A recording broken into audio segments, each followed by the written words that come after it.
everyone, and thank you so much for joining us today. Welcome to the first centerpiece of the Congress. I am going to go over some very brief housekeeping notes. And just so you know, as an attendee, you will notice that you do not have your microphone or camera enabled.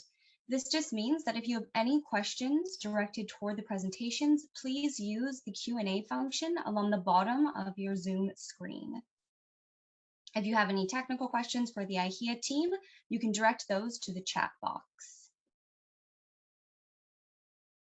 And Winnie, I'm going to pass it off to you. Great.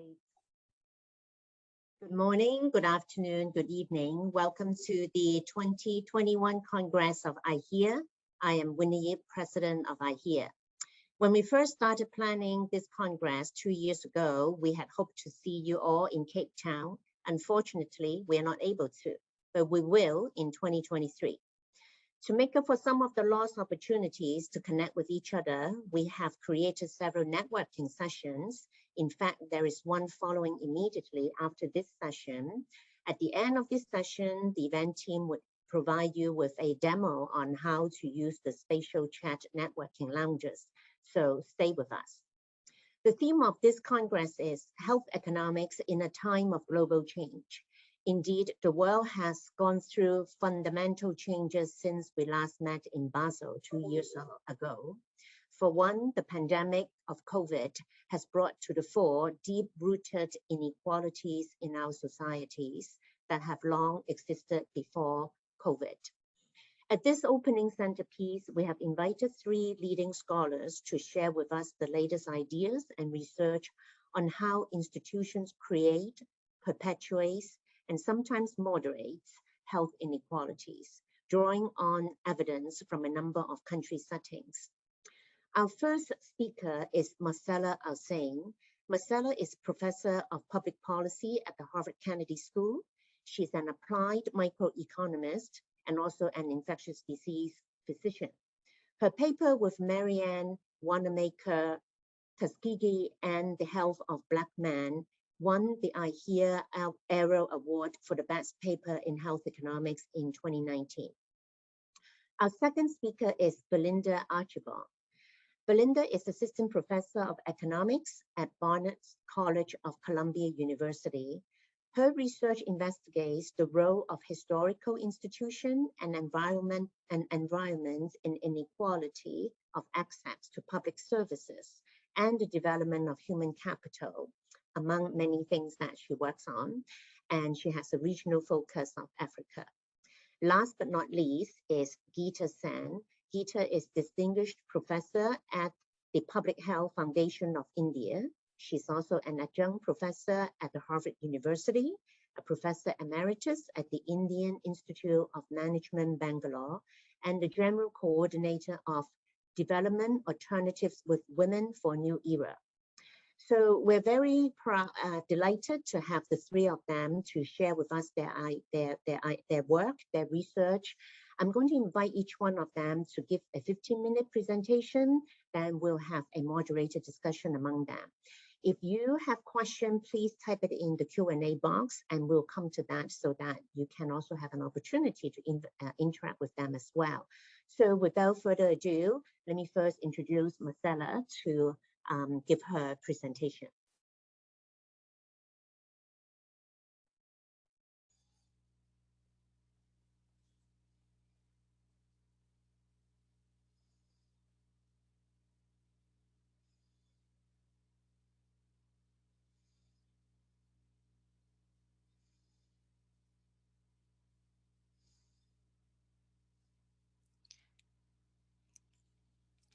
Hello, everyone, and thank you so much, Winnie, for that wonderful introduction. It is really an honor to be on this panel with you and with Geeta and with Belinda.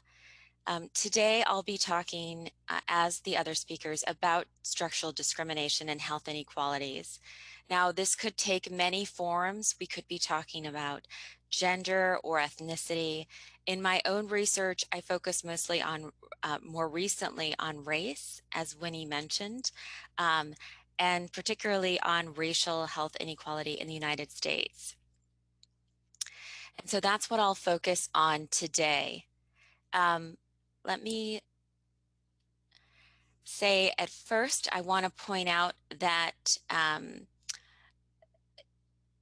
race is as an endogenous aspect as opposed to an exogenous aspect of a person's characteristic is something that I will focus on.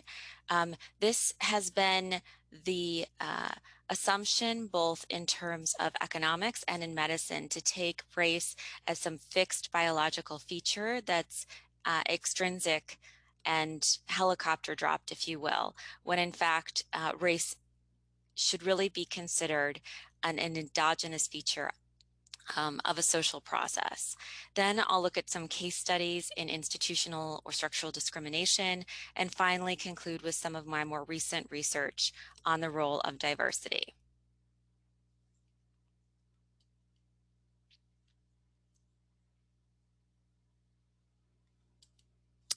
So this slide is adapted from Dr. Chandra Jackson of the National Institutes of Health and David Williams, who is my colleague at the Harvard School of Public Health, in his annual review of public health.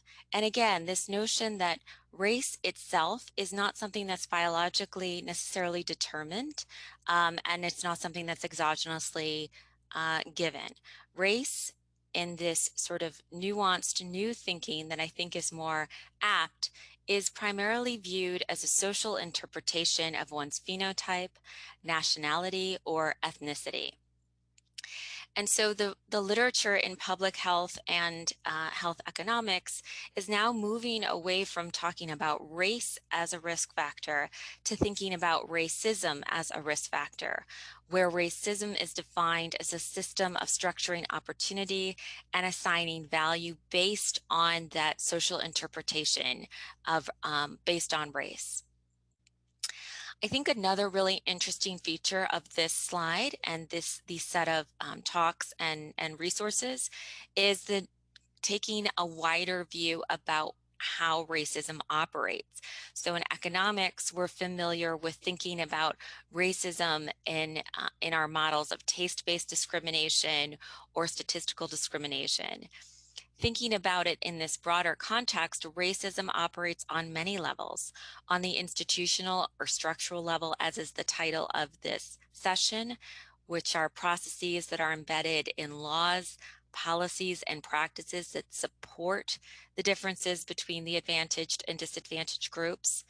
They can also operate on that individual level by discrimination and microaggressions. And finally, they can be internalized. I'm going to start off with a couple what I'll call case studies of institutional discrimination. One is this paper that Winnie mentioned, the Tuskegee study of untreated syphilis in the Negro male. Now, if you're not familiar, this is the actual title of the experiment, and it tells you three things off the bat: that the study is going to take place in Tuskegee, Alabama, that there will be individuals who have syphilis and they will not be treated for it, and that those individuals will be exclusively Black men. These men were actively prevented from obtaining medical treatment for syphilis long after the discovery of penicillin in the 1940s. Now, penicillin is a magic bullet, if you will, for syphilis, so much so that we still use it today to treat the disease. And these men were deceived and told that they were actually receiving treatment for, quote, bad blood, unquote, when in fact they were receiving nothing but placebo or symptomatic therapy with acetaminophen and subject to extremely painful spinal taps and whatnot. What's incredulous about this study is that it lasted for 4 decades, from 1932 to 1972. When a young field worker, Peter Buxton, saw what was happening, he was rightly horrified. He tried to stop the study internally, but it just evoked in the late 1960s. This is after or during the time of the civil rights movement. And in fact, the response by the physicians at the CDC and the leadership there, the institution, was to say that this was a political problem and to seek cover from the local county public health department and from the local branch of the AMA, as opposed to actually stop the study. The study was only stopped when it was published in the press in 1972.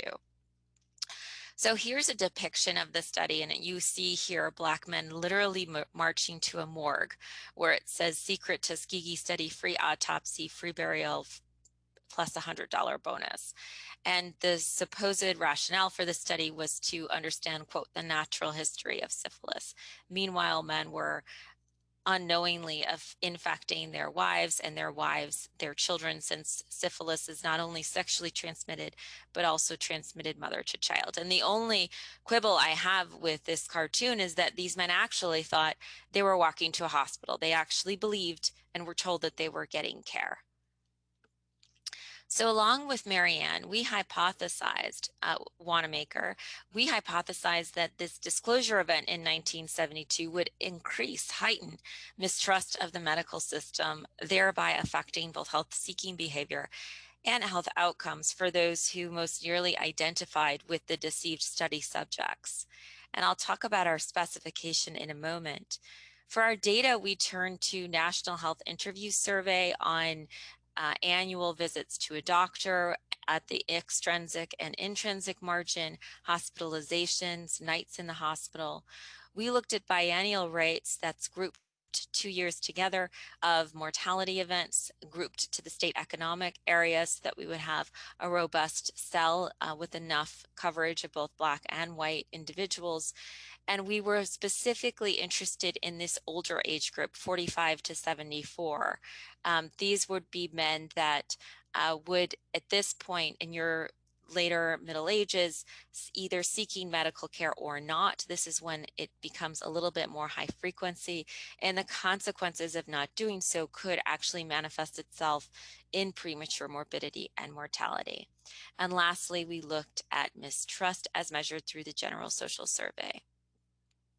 Here was our main specification. It was an interacted difference in differences, where we looked across before and after the Tuskegee disclosure, that's the post variable. We looked at the effects for Black men versus other groups of individuals, and we looked along this gradient, this PS gradient, proximity to Tuskegee. Again, our hypothesis being that Black men who were more connected to the area, either just as the crow flies distance or through great migration patterns, would be more influenced by this news. Our placebo, if you will, coefficients, or beta 1 coefficient is the coefficient of interest.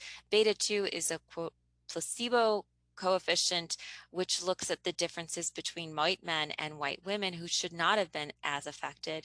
And beta 3 looks at the differences in Black women versus white women, a group we also didn't think would be as affected, given that they had, at this point in their early 40s, or their mid 40s, had some countervailing experiences with the medical system prior to getting the news through reproductive health services and taking their children in to see the doctor as well. So what we find in our event studies is these pretty dramatic drops in panel A and corresponding increases in biennial rates of mortality in panel D, specifically for Black men after the 1972, that vertical line disclosure event. And that's not seen in our beta 2 or beta 3 coefficients in panel B, C, E, and F when we're looking at differences across white men and white women, for instance. Moving to a tabular form, we can quantify these more succinctly and see in column 1 that this led to about a 22% reduction in the number of outpatient visits. It also reduced any on the extensive margin outpatient visit by a smaller but still very significant amount. And interestingly, in column 4, we see an increase in the number of nights staying in the hospital. That is our best measure of severity on presentation. So conditional on being hospitalized, individuals needed to stay about a half a night longer, which gives us a sense that perhaps they were delaying or trying to avoid care. And then our estimates of mortality are here in the right side of the panel, and they show increases around 4 to 5%. And that is focused on log age-adjusted chronic mortality. We did not see these similar increases in for accidents and other forms of mortality that were non-chronic.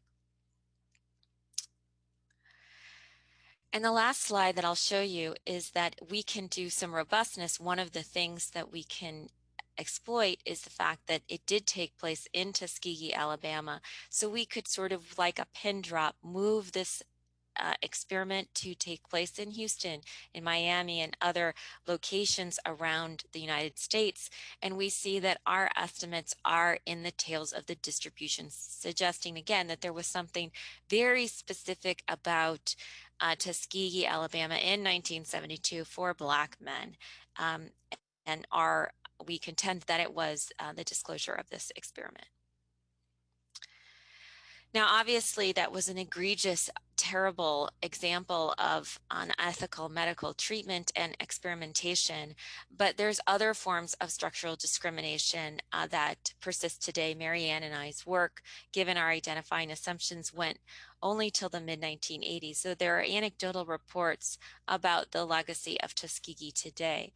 Here is something that is less anecdotal. So I spoke about the Great Migration a moment ago. This was the movement of 6 million African Americans from the South to the North in the early 20th century, seeking better economic opportunity. You can see their migration patterns on the left, and on the right, correspondingly, you see this rise in segregation occurring in those receiving cities in the North. And this led to a variety of policies, institutional discrimination codified into these redlining maps. So these are maps drawn by the Homeowners Loan Corporation. The red areas are areas that they were considered risky, so no mortgages or very high interest loans going out there. And those were primarily places where there were individuals of color living at the time. And there has been work in both public health and more recently in economics, looking at the long-term impact of this institutionalized segregation on health outcomes, particularly for babies. And more recently, Aronson at the Fed have done a nice RD study exploiting sort of the boundaries of the redlining districts and the cities that were redlined versus those that were not. If you're interested, here is a nice summary of the topic put together by 3 researchers from Johns Hopkins University and other health service researchers discussing segregated spaces, risky places, the effects of racial segregation on health inequalities. And they seem to find these persistent, entrenched effects on children, preterm labor, and on mothers. And it seems to be moderated through this concentration of very extreme poverty. So even though redlining has been outlawed on the books, the persistent effects on child health are seen today. Now, I wanted to leave you with something a little bit more hopeful. Honestly, after doing the Tuskegee study, and looking through the narratives and seeing how doctors doubled down on carrying out the experiment, despite the concerns that were raised and despite knowing how unethical it was, I wanted to look at what are the proposals out there for reducing health disparities. And one that had been put forward by the leading medical institutions, the AAMC, the American Medical Association, and the National Academies of Medicine, was to increase the diversity of the physician workforce. So along with my colleagues from Berkeley, including a doctor from the Oakland area, we did an experiment in Oakland. We had a pop-up clinic, and we actually went ahead and recruited men from local barber shops and randomized them to either have a Black physician or a white physician. So these were Black men that we recruited from the local area. And in the first stage, they just saw a picture of the doctor and got to choose some preventative items. And in the second stage, they actually got to meet that doctor in person and update their choices. And our hypothesis was that if it was really something preference-based, a snap judgment one would make, sort of like an audit study from the picture, then we would start to see differences in demand for preventative care just after the picture, where if it was really something about the match quality, we'd only see differences across groups randomized to Black doctors versus non-Black doctors in the second stage when they got to meet them in person. And our results shown here across a variety of preventives, blood pressure, BMI, cholesterol, and diabetes, we see no differences in the demand for preventative care among Black men randomized to a Black or a non-Black doctor. But in that post-consultation phase where they actually get to meet the doctor in person, here's where we see large differences emerge between men that were randomized to a Black versus a non-Black doctor. And these are concentrated among invasive, quote, invasive services, those that required a drop of blood like cholesterol, diabetes, or a flu shot injection.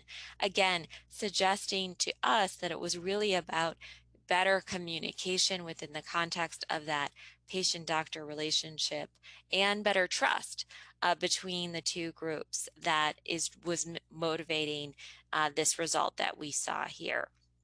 So in summary, we've seen a definition of racism in all of its different forms, clarification that racism, not race, is the risk factor for much of the health disparities that we see.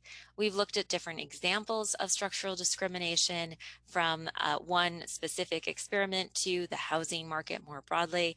And finally, we've landed on the importance of diversity in the healthcare workforce for potentially reducing some of these gradients. Thank you so much. Great, excellent. Thank you so much, Marcella.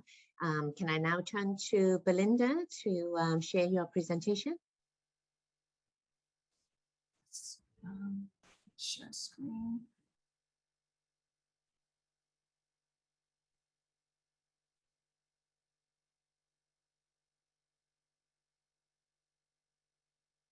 All right, so hopefully everyone can see that. Thank you very much, yes. Winnie. Okay, great. Thank you very much, Winnie. And thank you to the iHEA and everyone for attending as well. And also, I'm gonna follow up from Marcella's excellent presentation and kind of talk along similar themes on thinking about structural discrimination and inequalities with a slightly different kind of reference point, which is looking at epidemics, which is what I studied, looking at the effects of epidemics on a number of different human capital outcomes, and specifically epidemics in Africa, which is also the region that I studied, as Winnie mentioned earlier. So let me see if I can put this out. All right, great. So I was told I have 15 minutes. I'm going to set my timer for 15 minutes and go through some of the research that we've done, my co-authors and I, in this space. So what do we learn about studying epidemics? So we've been studying epidemics for a while. I like to tell people before 2020, and we thought it was a useful kind of lens through which to study these kind of what are the effects of negative shocks on a number of different human capital outcomes, because you have this big aggregate health shock, right? So it's an unexpected decline in health that comes in the form of epidemics. So what we've done in the past is study meningitis epidemics in the African meningitis belt. I'll talk about that in a minute. And what we were finding was that, the lesson, and which we've kind of all learned in the last year, is that epidemics really worsen, social and economic inequality, and that the costs are borne by the most vulnerable population, marginalized populations, either by gender, ethnicity within countries, and also that, this is where this kind of specific, context where you have epidemics is where government institutions, domestic institutions, and global governance institutions can kind of play important roles in mitigating effects. So I'll talk about this and thinking about this through the lessons from past epidemics in Africa. So just very briefly, my kind of past work on epidemics, on the effects of epidemics on inequality. I mentioned I've studied this region, so you can see this is the African meningitis belt. It's about 23, 26 countries, depending on kind of which definition from the WHO you look at, extending from Senegal to Ethiopia, that are frequently exposed to these meningitis epidemics, right? So meningitis is an infection of the lining of the brain, very nasty disease. You get headaches, you get fevers, in the worst case, you get neurological damage and death, right? And very kind of not well understood in terms of what causes the epidemic form of the disease. environmental health people think, if there's a climate driver. So it's a setting where, it's get this unexpected health shocks in the form of epidemics every, depending on the country, 8 to 14 years. So what we were finding, in studying epidemics in this region, was that, again, the epidemics were really worsening human capital outcomes. And the specific human capital outcomes we were looking at was gender inequality in education. And we were seeing in our previous papers that once these epidemics hit, you see a reduction in the years of schooling for girls who were school-going age as of the time of the epidemic. And this was really coming through the fact that you have cultural norms around girls' education and labor market outcomes being less valued. Not just cultural norms, but kind of the economic context where women are less likely to be employed after going to school. And so parents would say, hey, we have this huge health shock. It is a huge income shock to the household. Households are spending something like 34% of per capita income in treating these epidemics. What do we do? And so you saw, partly a reduction in schooling, and also one potential mechanism is, an increase in the age or an increase in early marriage in this region, right? So the kind of reduction in the age of first marriage, given the cultural context here, where there's a kind of bride price society, where when a girl is married, there's a transfer of wealth from the groom's family to the bride's family. So parents were kind of viewing their daughters as kind of consumption smoothing mechanism, right? I have this huge health shock in the form of the epidemic. It's an income shock to the household, and what do? I've been told not to use the econ, like it's for an econ audience. It sounds very terrible, but I sell my daughter, right? I marry her off earlier in return for the bride price. So we said, okay, this thing is something that is not just happening in the country we looked at in Niger, it happens across Africa. Let's think about epidemics more generally in this region, and what are the kind of effects? What is the role of vaccination? We know vaccines are important in kind of controlling or mitigating the spread of epidemics. And so we then did 2 more projects. I'll talk about the kind of 2, thinking about, when you have vaccines, why wouldn't people take up vaccines? So very similar to kind of Marcella's work on Tuskegee, we'll talk about that. And thinking about the effects of negative news on vaccination, right? And so for us, it was very important to study, because there was a whole conversation that was happening last year, if you guys remember, during COVID about, why don't Black populations or Black Americans take up vaccines, right? And is there kind of vaccine hesitancy among the Black community? And it was kind of framed as if this was somehow irrational, right? And that to us did not seem, sensible, because people are they have information that might be hidden to outsiders, and they update that information given, new news. So we said, okay, what are the effects of having past negative experiences with the health system on these like vaccine compliance outcomes? People are not acting irrationally. Black people are not acting irrationally. There is a reason, as Marcella has mentioned, for why people might refuse to take up vaccines after an epidemic. So we looked at that, and I'll tell you about that work in Nigeria that we did, and also tell you kind of on this idea that we said, look, this is a situation, when you have these aggregate health shocks in the form of epidemics, this is a situation where you really need global governance institutions. I think the WHO, you need health financing, thinking about the work that the World Bank is doing to help mitigate the effects and kind of reverse the short to medium run negative effects of these epidemics, especially again in these marginalized communities. So let me tell you about the first paper very briefly. We were studying, again, thinking about, why people might not be rational if they refuse to take vaccines after an epidemic, and saying, look, we know that there's low vaccine compliance. We know that low trust in vaccines can increase the risk of epidemics of infectious disease. This is something that we know. But if you look at the map of the share of people that disagree that vaccines are safe, this is as of 2018, very, very kind of large variance, right? It's as high as 33% in France. It's as low as 11% in the US. On average, globally, 7% of people disagree that vaccines are safe. So we said, okay, again, many things could affect vaccine compliance, especially in marginalized communities. When you have past negative experiences with the health system, this can really kind of leave a mark on kind of the memory of people and affect, again, their willingness to take up vaccines in the aftermath of these aggregate health shocks, in the aftermath of these epidemics. So Marcella, brilliant work on Tuskegee here. We kind of said, look, this is something that has happened in the past in the US context. This is something that we can study also in the African context in Nigeria, right? And I'll tell you about this instance where essentially, you have an epidemic in 1996, a meningitis epidemic in 1996, and Pfizer basically does these epidemic drug trials among children, Muslim children, in 1996, and there's a news expose that comes out in the year 2000 saying that, hey, Pfizer, experimented on children with this drug. A number of children died. A number of children were disabled. Again, this is allegedly as a result of these trials. And so we said, let's look at this incident to understand what the effects of, again, negative news and negative experiences with vaccines, with health institutions can have on the kind of willingness to take up vaccines amongst marginalized groups. So we said, okay, we look at this incident. We said, okay, what happens after the 2000 announcement? What we found was that you saw this kind of significant reduction in vaccine uptake, so of routine childhood vaccination. So think, tuberculosis, BCG, diphtheria, pertussis, tetanus, measles, and polio. So these are things that we've had vaccines for a long time. They're routine, you give them in childhood, most of them at birth.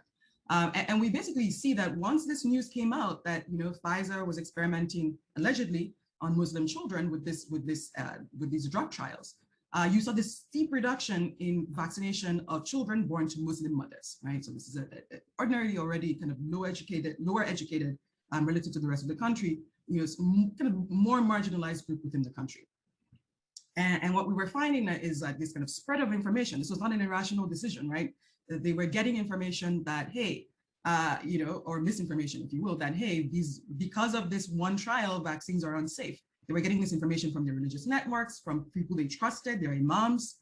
And this was actually something that then we saw was, this reduction effect was stronger amongst educated Muslim mothers, and then Muslim mothers that were kind of living in these more tight-knit Muslim communities where, Muslims were in the minority in Nigeria. So that's that paper. Let me give you a little bit more context in my last 6 minutes. But essentially, I mentioned this already. What happened in the 1996 Pfizer drug trials? There's an epidemic, meningitis epidemic, 1996. Pfizer decides to test this drug, experimental drug Trovan, on about 200 children in Nigeria. 11 of them died, multiple are disabled. Allegedly, the parents say that they did not get informed consent. They thought that they were, receiving the kind of usual antibiotic treatment for meningitis and not an experimental drug. And the way where this happened again was a Muslim area. So these were Muslim children. It happened in northern Nigeria. It's around 99% Muslim. In 2000, a Washington Post reporter releases this expose. So this is the newspaper. If you Google it, you will find this from Joe Stevens, where he says, look, this is what happened. Pfizer went into Nigeria and killed a number of children and killed a number of Muslim children. And he kind of describes this there. So this news sends shockwaves throughout the country. I'm Nigerian, FYI. I remember growing up and hearing about this. And even, the government, does a whole investigation where they themselves say that they find out about this incident from the Washington Post expose, right? So this is the government report. You can see that the kind of first line of the government report says, we found out about this from the Washington Post. So what happens? The families sue Pfizer. They are in court for many years.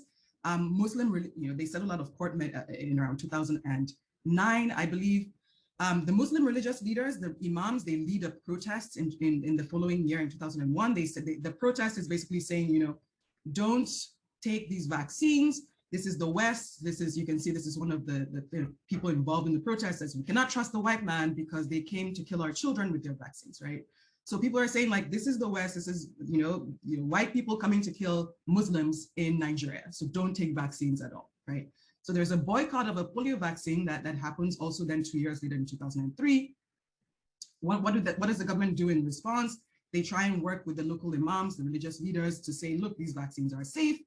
They switch the source of the vaccine to Indonesia, which is a Muslim country, to like give reassurance to people that, hey, we are getting vaccines from a Muslim country. And I just want to highlight one thing that comes out of this, right? And this is like one result that many scholars have highlighted, that at this point, Nigeria was one of the countries that was endemic for polio, and there was a whole push, right? So we had eradicated smallpox, there was a push towards eradicating polio. And we're very close. This was like the push towards saying like, we just have to vaccinate enough children and polio will be eradicated. As a result of this incident, we did not eradicate polio until 2020, right? The aim was to eradicate polio by 2012. You saw that polio continued to be endemic in Nigeria and hence many countries around the world right up to 2020. So really huge effects in terms of the kind of long-standing health effects of these types of events. So I won't mention all of this because I know I'm running out of time, but Marcella has. Linda, why don't you take another 5 minutes? Oh, 5 minutes? Excellent. Yeah. Thank you. Yeah. So apologies. No, that's okay. But Marcella mentioned why these things happen, right? We talked about it with Tuskegee, and it's people are not irrational, right? They are looking at the information that they're getting, right? In this case, as I mentioned, they were getting information that, hey, from their religious networks, from their imams that they trusted, that, hey, the West is trying to kill Muslims with vaccines. And this is how this information then spread that led to the reduction of child vaccination among Muslim mothers. There's kind of other work that has shown this as well. So let me just briefly tell you the conceptual framework. It's a very, very similar framework to Marcella's and Marianne's paper. We are basically using demographic and health survey data from Nigeria for children born from 1985 to 2013. We're missing data, unfortunately, because this is how the DHS works. They only survey every few years from 91 to 97. But for the data that we do have, we take the kind of vaccination outcomes of children for, again, tuberculosis, diphtheria, pertussis, tetanus, polio, and measles. Something to highlight here is that, again, most of these vaccines are supposed to be at birth, right? So BCG, diphtheria, polio, you're supposed to get them at birth / near birth. Measles, you don't get up to 9 months. So we basically are going to see stronger effects for the first 3 vaccines, BCG, DPT, and polio, than for measles. So this is our specification. Again, very similar. It's a difference in differences, similar to Marcella's specification. What we are interested in is this gamma, which is to say, what is the outcome for routine vaccination for children born to Muslim mothers after the year 2000. So when this Washington Post announcement comes out. And again, I mentioned that these are marginalized women. If you look at it across a number of indicators from their age of first marriage, these women get married younger. They get married around 15 compared to 19 for the rest of the country, or non-Muslim mothers rather. They're less educated. Their children are generally then less likely to be vaccinated to begin with. Their children are also more likely to be stunted and more likely to be underweight, right? So these are really marginalized women in the country. And this is Nigeria. This is the share. So this is where the event happens in Kano State. So this is the very, very Muslim area, almost 100% Muslim. And I can just show you in the raw data, right? So this is when the announcement comes out, and you see this decline just in the raw data. This is just the raw data in vaccination of kids born to Muslim mothers, right? So it's a decline after the announcement comes out in 2000. I apologize for this table. I meant to highlight it, the kind of results, but I'm going to just give you the Cliff Notes version here. Essentially, what we see is that there is about a 4 percentage point reduction in vaccination for kids born to Muslim mothers after this announcement, this Washington Post announcement of this Pfizer epidemic drug trials comes out, right? So for kids born after 2000, you see this kind of declines in child vaccination. And the effect is much stronger for kids born to educated mothers, which we were surprised by, but maybe it's not that surprising, right? These are the women that are listening to the news. And the effect is also much stronger among mothers that live in minority, so less than 50% Muslim neighborhoods. Again, these are they're kind of, I'll show you some more evidence on this if we have time, but they cleave much more strongly, right? They're minorities, they're marginalized, they cleave much more strongly to their religious networks when they are the minority in the neighborhood. So they're the ones more likely to then listen to the imams even more, right? When the imam says that don't take these vaccines, they are trying to kill Muslim children. We don't see any other effects or any effects on other health-seeking behavior. So they're not less likely to go for prenatal care to a doctor or a nurse or a traditional healer. And so this is really like, these effects are really coming from the reduction in child vaccination.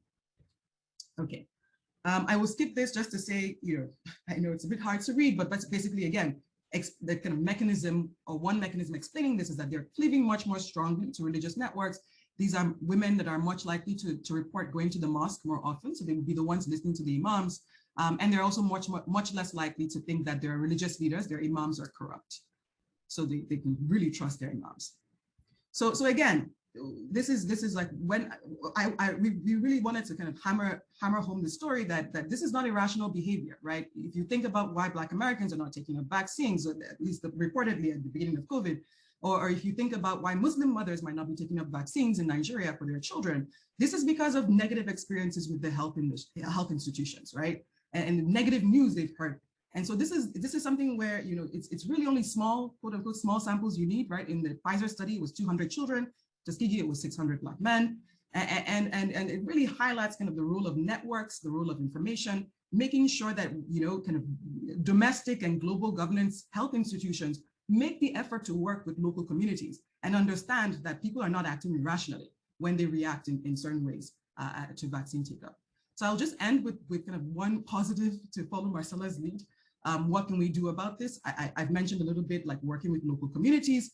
What we find in our second paper is that health financing, apologies, really works to reverse the negative effects of epidemics. So when the WHO announces that there is an emergency, there is an epidemic, we see that there is an influx of health financing that seems to reverse the kind of negative effects on like the share of children that are stunted, the share of children that are underweight, and also increase economic activity, this is nightlight density, in the region. So health financing works, you know, it's very, very important to have kind of concerted effort through domestic institutions, global governance institutions, the WHO, the World Bank, to ensure that when you have these incidents, again, given that epidemics really affect more marginalized communities within countries, you know, women, poorer women, you know, less educated Muslim women in Nigeria, for example, many areas where you have like lower SES amongst these women. These are the communities that are affected. These are the communities that really need targeted health financing in the aftermath of these kind of aggregate health shocks like epidemics.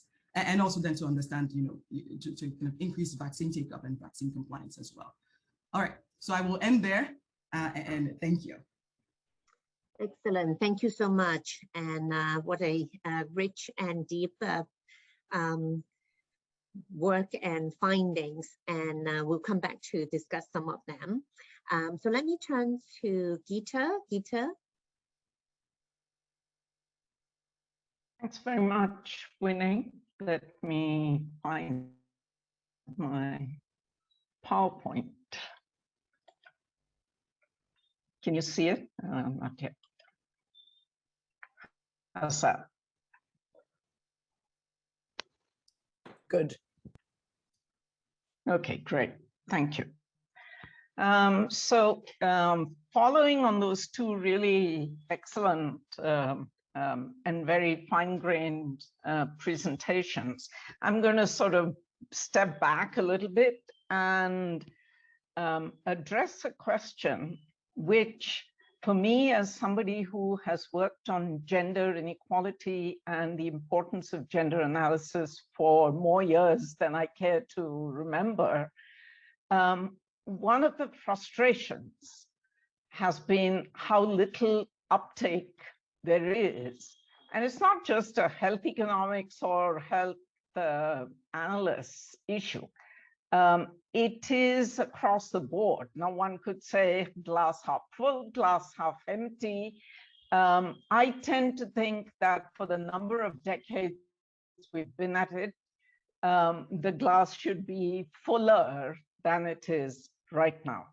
So part of what I'm going to do in stepping back a little bit is to address a challenge that people seem to have in trying to see how to address issues of gender inequality in this case in health research, because there's so many different things that seem to be going on. And I'm going to argue for the importance of having a fairly broad framework that allows us to locate ourselves and our work within its context, in which case one can then move forward in specific ways. I hope you will be able to see as well where both Marcella and Belinda's excellent work on the importance of trust and the breaking of trust in reproducing the kinds of negative responses to racism,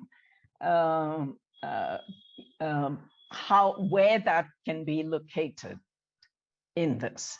I'm also going to be talking about intersectionality, something which I think is now extremely important and which is a rapidly growing area for health research.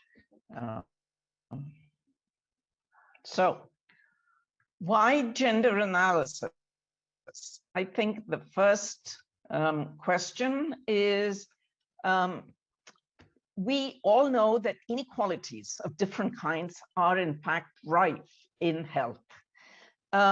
We've gone from just looking at economic inequalities to looking at inequalities in all different kinds of resources, social inequalities, status inequalities, right up to such things as somatic symptom disorders and epigenetic effects, and so on. Gender is critical in almost every one of those types of inequality. And I think it's very important. I don't have time here to get into the details of that. But in looking at gender inequality, it's particularly important to use the lens of power relations. Power itself often derives from deep structural inequalities, but it also seeps into our norms and beliefs, into what we think we know as truth, as in the cases that Belinda and Marcella were describing, what we believe about the world and about ourselves within it. Gender power systems are defined broadly by 4 different kinds of things. The control over material and non-material resources, and I'm using the term resources fairly broadly to include everything from land and wealth and bank accounts to knowledge, information, etc. Secondly, they are definitely defined by the production of wealth versus the reproduction of human beings. Sexuality and reproduction are something that we cannot step around, particularly not when we're thinking about health. Thirdly, there's resulting hierarchical divisions of labor, including importantly for work for reproduction, care economy work, and the related roles, responsibilities, and duties. And finally, there's the associated norms of heterosexuality, masculinity, femininity, and practices and behaviors. Gender power systems are rife with power and hierarchy structures. And these, in fact, are the 4 dimensions that are critical when we think about how gender power works. This has implications for how we think about health. Our health depends clearly not only on our sex, but also on gender power systems and hierarchies. And I resonate very much with what Marcella was saying about race versus racism. This is something that in the gender field, we've talked about from the beginning. And again, I don't have time to get into the details of the long and complex trajectory from distinguishing between biological sex versus social gender to the more complex ways in which we think about sex and gender systems at this point. But gender power shapes which and whose health needs are recognized and prioritized, who gets access to health resources and health services, and who works at which levels of the hierarchy of health workers, specialists versus nurses versus frontline workers versus, importantly, unpaid healthcare work that's done in homes, largely, though not exclusively by any means, by women. Sorry. But all men and all women are not the same. And this is what brings us to the issue of intersectionality. So what is intersectionality? I give you 15 seconds to just read that.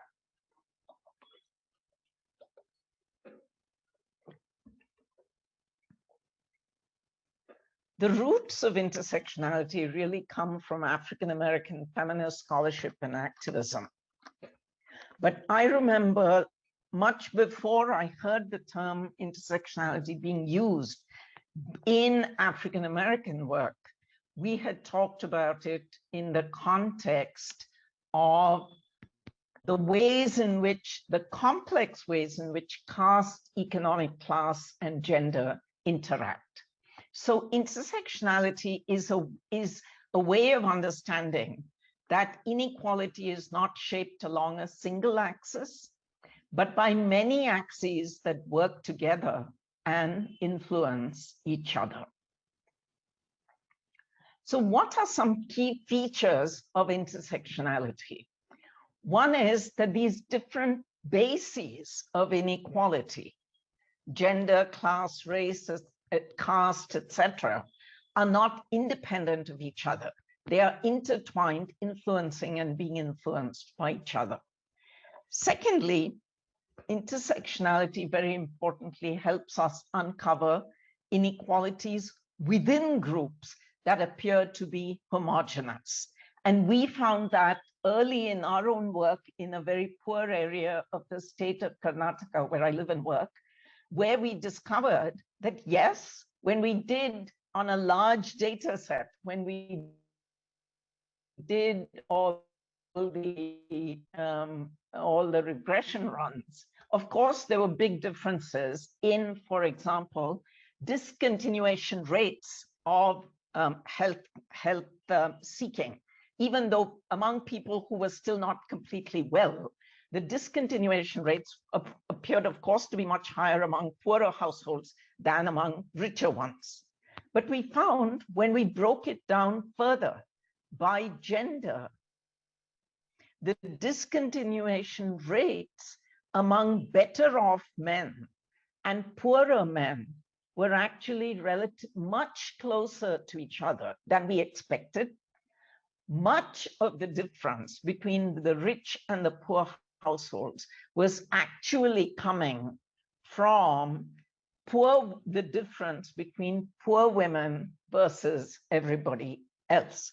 And that set us off to thinking about how, in fact, economic inequality and gender inequality intersect or interact with each other. Power, of course, lies at the heart of intersectionality, but it's contextual. Some types of power and their intersections may be important in one context, one point at a time. So, sorry, I keep doing it the wrong way. Now, at the extremes of the socioeconomic spectrum are people who have mainly disadvantages at the lower end or advantages at the upper end. But there are groups in the middle between these extremes who have combinations of advantages and disadvantages, where different types of power may work against each other. For example, a landless Dalit, that is the bottom of the caste hierarchy, a landless Dalit man has a compounded disadvantage vis-a-vis people who are higher in both the economic and caste hierarchies. But he may still have a gender advantage over landless Dalit women. And it's very important not just to focus on the groups at the extremes, but also to look at what happens with groups in the middle. So our work on gender and intersectionality, motivated by those early observations, have led to the development of a methodology for analyzing quantitative data to elicit intersectional effects. And also we've expanded our conceptual frame to include concepts such as leveraging, which are really important for what we call the middle groups. But let me move on now to argue for the kind of framework that we need. We need frameworks of analysis that incorporate inequalities as critical determinants of health. The default option for the development of our frameworks has to be the presence of inequalities of different kinds, not the absence of inequality. So here is one such framework that we actually used that was developed in the work of the WHO Commission on Social Determinants of health. It's a relatively simple framework, and pardon me for the busyness of the slide. There's no other way to show it. It's got 3 blocks to it. Topmost block are structural causes, which include 2 sets of things. What we largely think of as economic, political, social, ecological processes and power.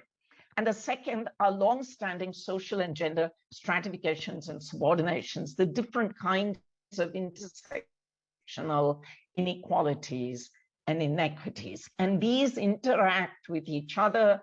There's history involved, there's context involved, etc.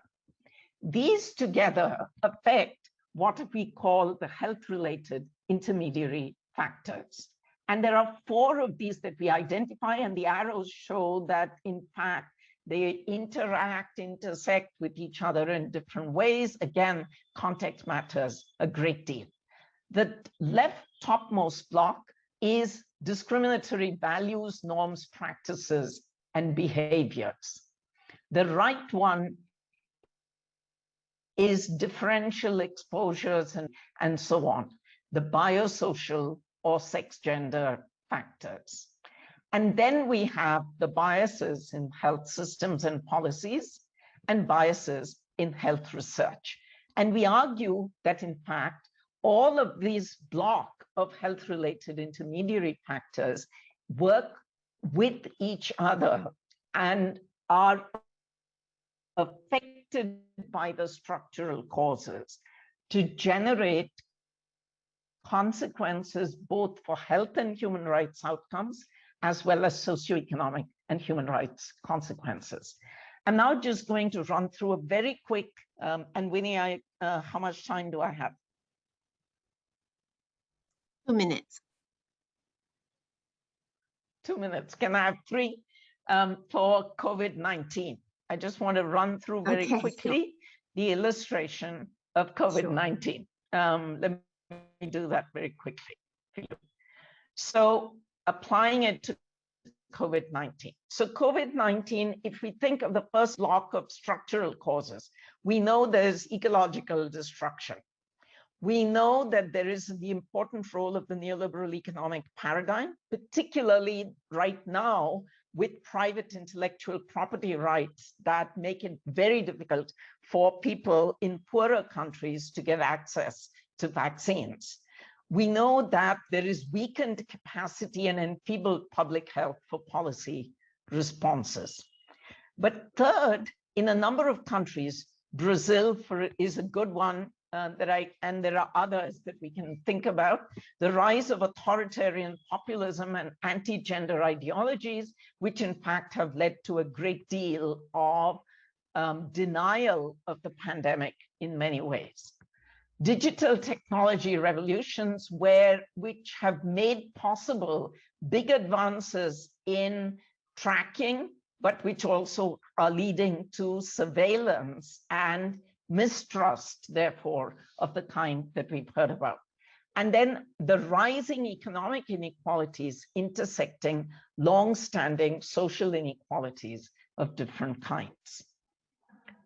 Secondly, in the health-related intermediary factors block, in the discriminatory values, norms, and so on, we have poor recognition of the health needs and rights of key groups who are often stigmatized.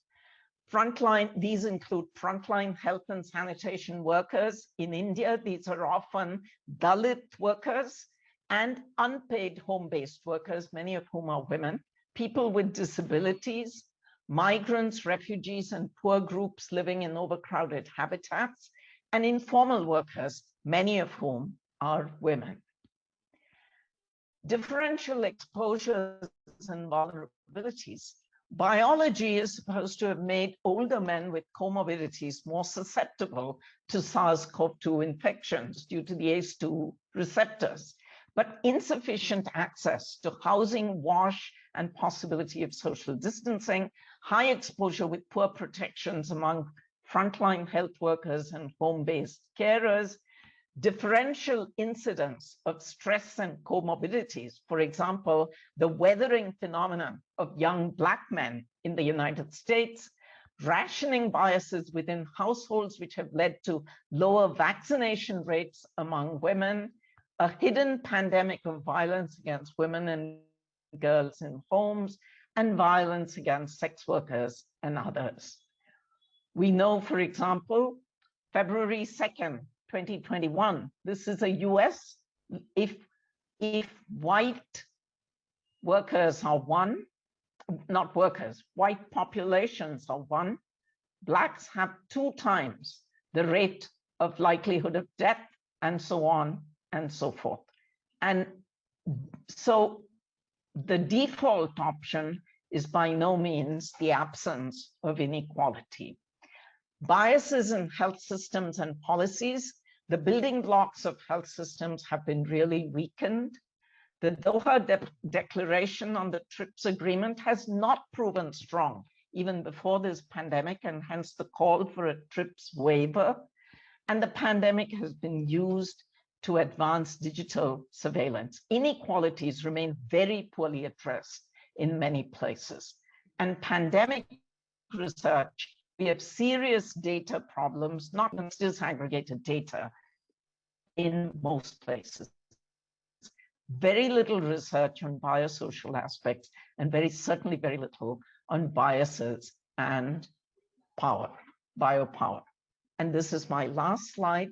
The health, human rights, socioeconomic effects, therefore, of this of these range of factors working together is highly differentiated. Health, human rights, and other impacts of the pandemic, not only North versus South, but within countries, between rich and poor, and across all of the intersectional groupings that I've mentioned. A crisis in access and cost of vaccines, drugs, therapeutics, serious concerns around ethics and transparency, especially on clinical trials data, the decline, even collapse of routine SRH, sexual and reproductive health services, increased burdens on frontline health workers and home-based carers, rising violence, the combined collapse of economic collapse, combined effects of economic collapse and health concerns. I want to leave you, therefore, with the thought that it's extremely important to do, as I said, not to take the absence of inequality as our default option, but to take intersectional inequalities and how they work as the default option when we're thinking about an analysis, not just of pandemics, but about the regular availability. Right. Thank you. Of Thank health you, Gita. Services and access to health. Great. Thank you very much, Gita. Can I invite Belinda and Marcella to turn on your video as well so we can have a some discussion? Right. Great. Thank you. First of all, thank you very much for 3 very rich presentations with a lot of new thinking and new research. I have a question. There seems to be one common theme, and that is the inequality that you 3 have looked at and examined seems to persist. It's quite sticky. What are your thoughts on what could be done to reduce or break that inequality that is so entrenched? And Marcella, you are doing some work which try to match the race of the provider and the patients. Are there other things that one can think about? And similarly for Belinda and for Gita, please. Anyone feel free to just, it doesn't have to go in any order.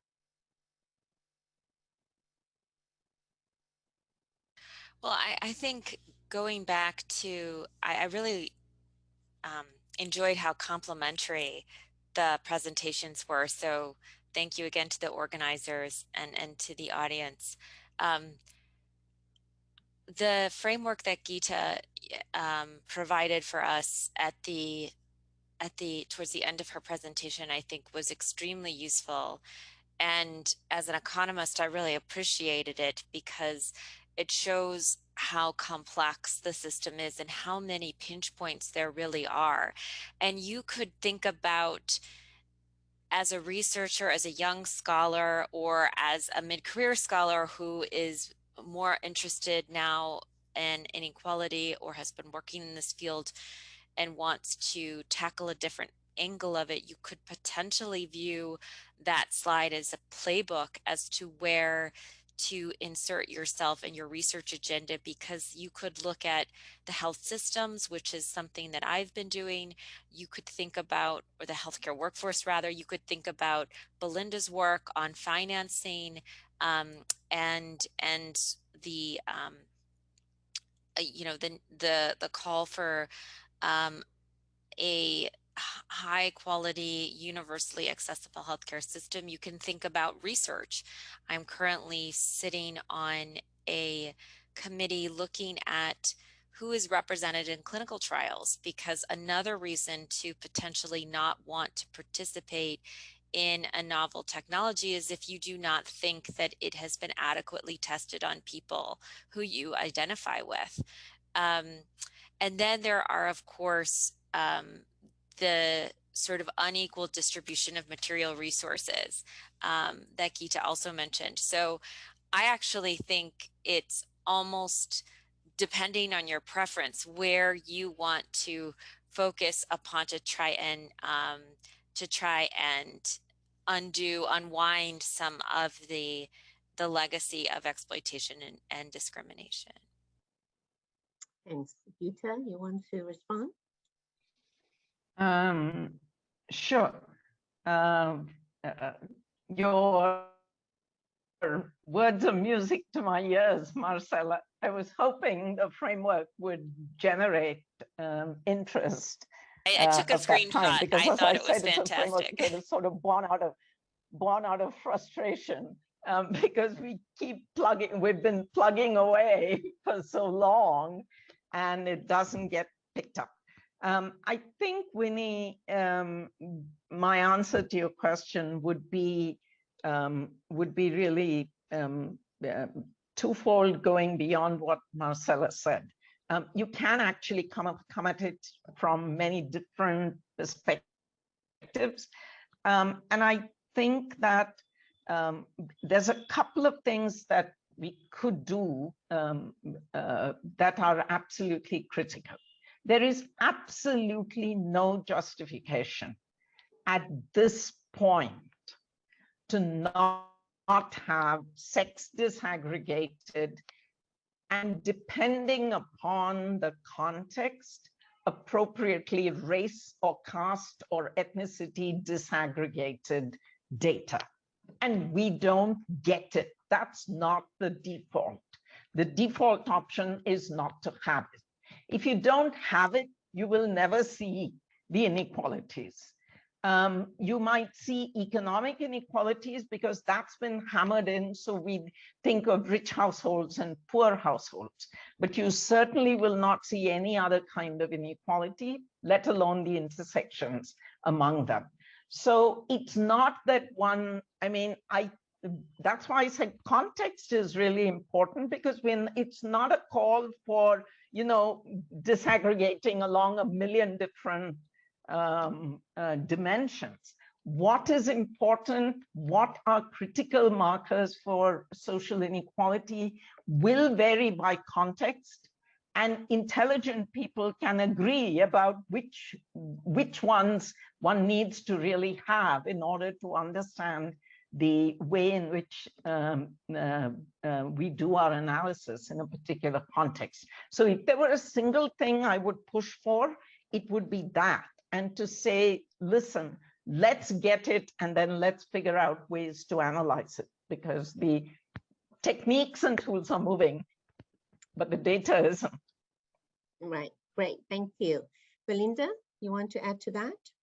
Yes, no, I think Marcella and Geeta really, made excellent points. I've been singing the more targeted health financing song for the last year plus, it feels.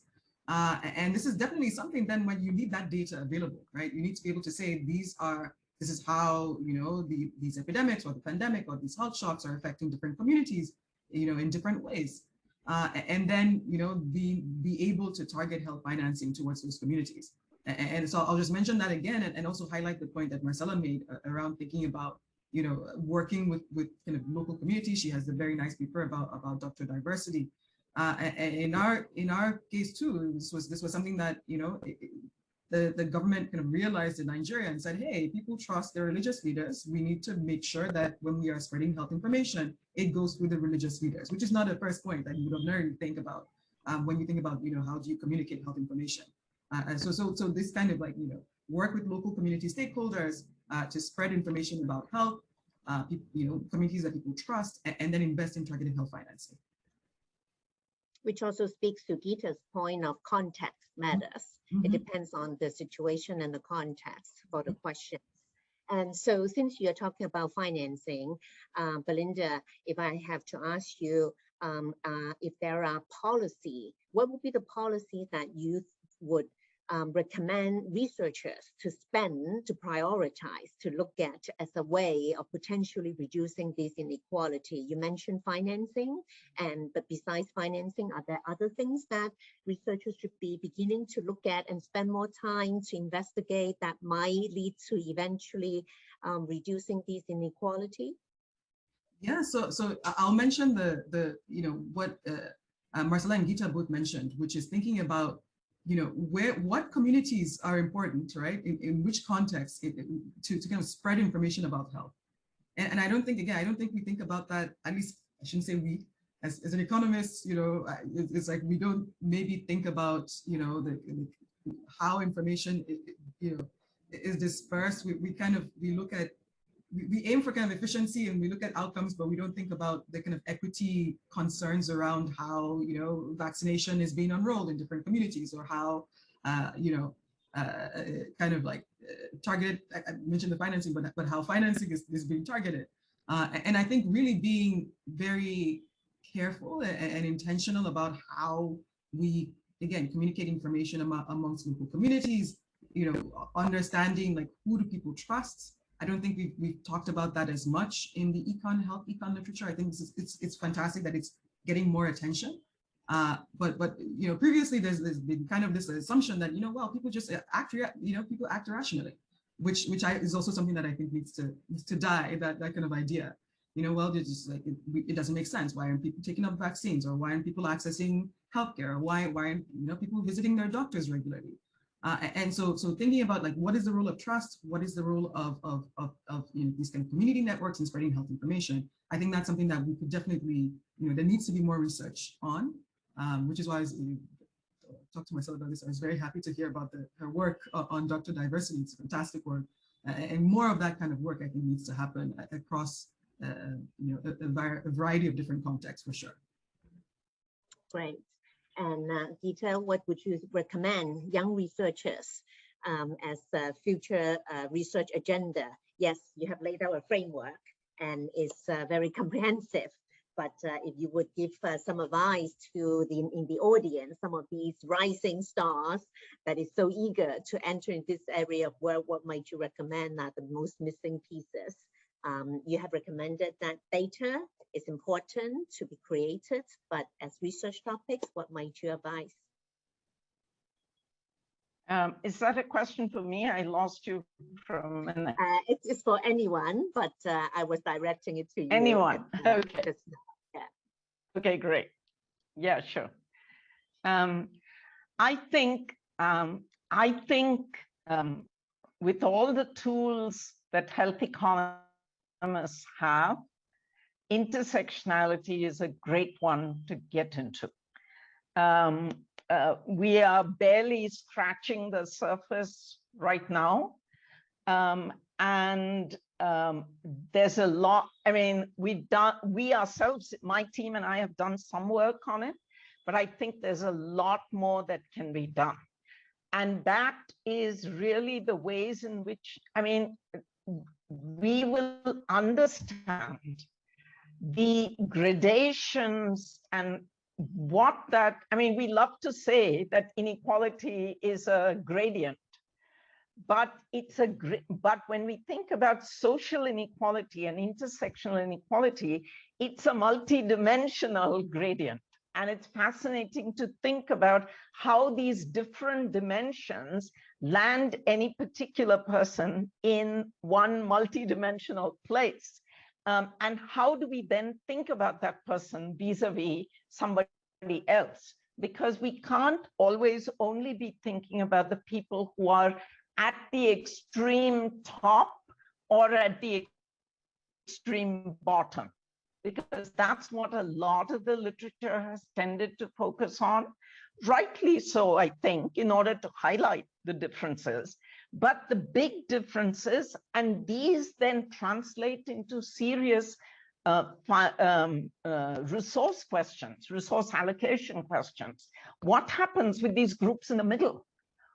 In which ways are access to resources different for a group that may be white but poor versus another group that may be non-white but better off? You've got two things working against each other. So I think that there's a lot more power of tools that can be brought to bear. And if there are PhD students in the audience, I would say this is absolutely an area to come into. Right. Thank you. And now have Marcella, you have the last word on what you would recommend the next phase. Well, first of all, it's so exciting. It's, again, an honor to be on. I've just learned so much from my brilliant colleagues here. Second, it's exciting to see how much interest there is in this topic. And I think that is extremely heartening in general. As an economist, I would say that some mapping, I believe that our models of discrimination are extremely limited and need updating. So if there are theorists in the group, I would ask them to look to Dr. Sun's work, to think about the institutional interactions, to think about the complexity a bit more. For econometricians, I think we are at a moment in time where we understand the importance of place-based factors in addition to individual identity-based factors and the interaction between those, but there are a lot of measurement issues associated with what's the right level of place and kind of working out the variance terms there. And then in terms of topics, I would love to see not just documentation of inequalities, that's sort of the diagnosis data, but moving to the intervention. And I'm really excited as a co-chair of HCDI at MIT about the possibility of using randomized evaluations to try and test prospectively what are things that work, what does the evidence say. Thank you. Great, thank you very much. Let me just thank all the three speakers. I just regret there is not enough time to go into further discussion, but I hope this gives an opening for a lot of our audience, knowing the frontier of this work and also what the future holds. And this is a great segue to our next section, which is the Student Award presentation. And with that, thank you, all of you. And also let me turn over to Bruce, who's the chair of the Student Award Committee. Bruce, please. Thank you, Winnie. Good afternoon, everyone. My name is Bruce Hollingsworth. I work at Lancaster University in the UK. I'm the outgoing chair of the Student Paper Award, and the iHEA Student Paper Prize recognises excellence by students in health economics appropriately. It was first awarded over 20 years ago and was then awarded during the iHEA Congress every 2 years. But since 2017, the prize is awarded annually to the master's or doctoral student paper judged as best in that year. So I'd like to thank the committee. The incoming chair and the co-chair this year is Tina Asgeir-Dottir from the University of Iceland. I'm going to name the committee because they work very hard. It's Mehdi Ami from Carleton University, Monica Aswani from Alabama University, Ronelle Berger from Stellenbosch, Lara Di Giorgio from the World Bank, Emma Frew from Birmingham, Toshi Izuka from the University of Tokyo, Rowena Jacobs from York, Alfredo Paloyo from Wollongong, Will Shapiro from Cornell University, Arturo Schweiger from the University in Salud in Buenos Aires, Peter Siffy, who's down there as RMIT, but is now at the University of York, Raf van Gestel from Erasmus, Veronica Vargas from Alberto Hurtado University, and last but not least, Dominika Ranik from Dalhousie University in Canada. And the committee worked very hard, and there's 30 to 40 submissions every year. We award first, second, and third prizes. And we're going to name the winners now for 2020 first. And they are Jill Furzer for her paper, ADHD Misidentification in School, Causes and Mitigators. Will Shapiro, The Long Run Effect of Medicaid on Receipt of Public Assistance. Special mention to Will, who donated his prize to the Student Hardship Fund. So thank you, Will.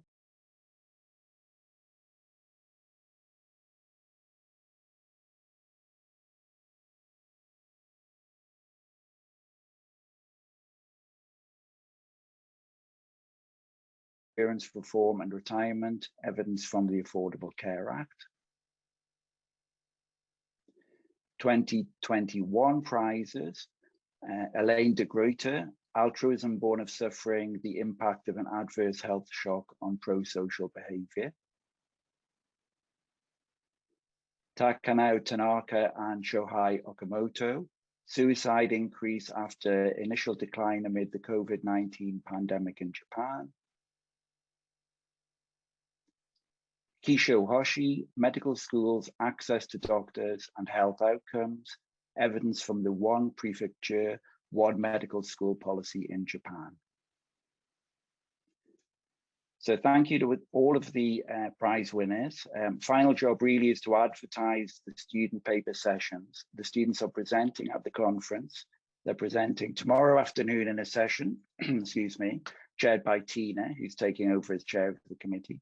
And they're also presenting on Thursday morning, very early, with me as chair of that session as well. So thank you to all the prize winners, all very well deserved. Also, thank you to Di McIntyre, who worked very hard behind the scenes on the student committee as well.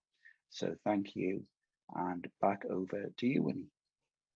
Thank you, Bruce, and congratulations to all the student winners. And we all look forward to your presentation in the next 2 days. So let me turn to the event team who will give us a demo on how to take advantage of spatial chat to connect.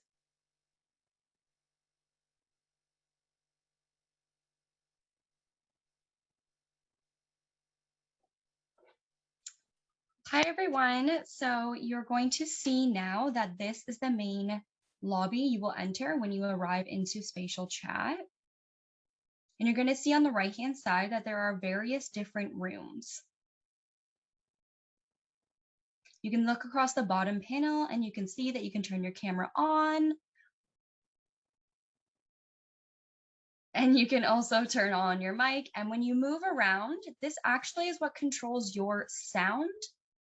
So when you move closer to someone or further away, that will control if you can hear them when you're close, or if you move further away, that the volume will decrease.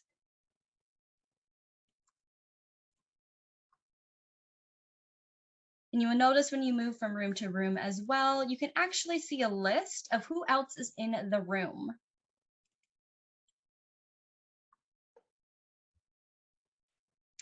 There's also a chat feature on the top right-hand corner.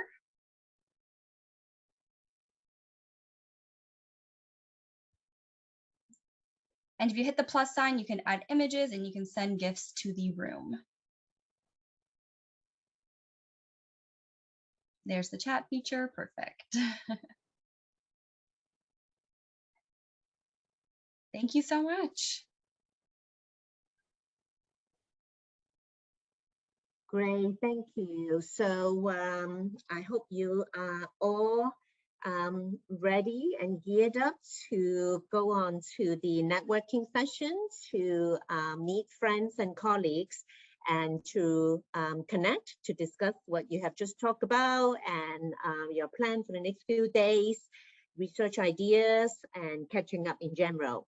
So thank you very much, and I will see you in one of the chat rooms soon. Bye-bye.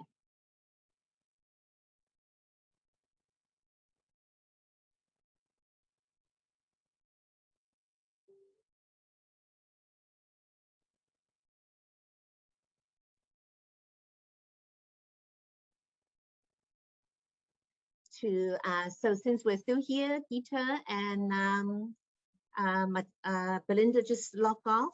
So thank you very much. It has been a really, really rich session, and I really wish we had more time to discuss and also for the three of you to have a more moderated conversation.